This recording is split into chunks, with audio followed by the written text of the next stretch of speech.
mắm tơi.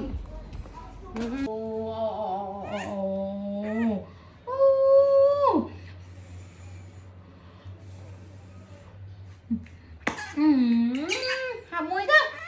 Hạt muối đó.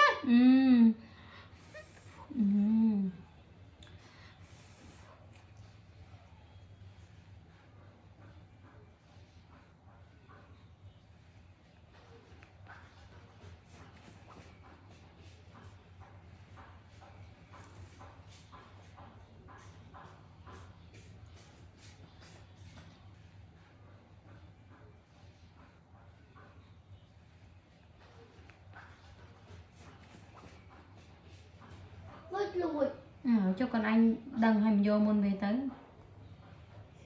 bữa mà răng nào Đừng có bỗng lôi. Cho mạng tay lời mà tay vô là tôi muốn cho mạng thọt còn đã. Cho mạng tay cái cho mạng tay vô về hay về mình. Chắc nông cho nó.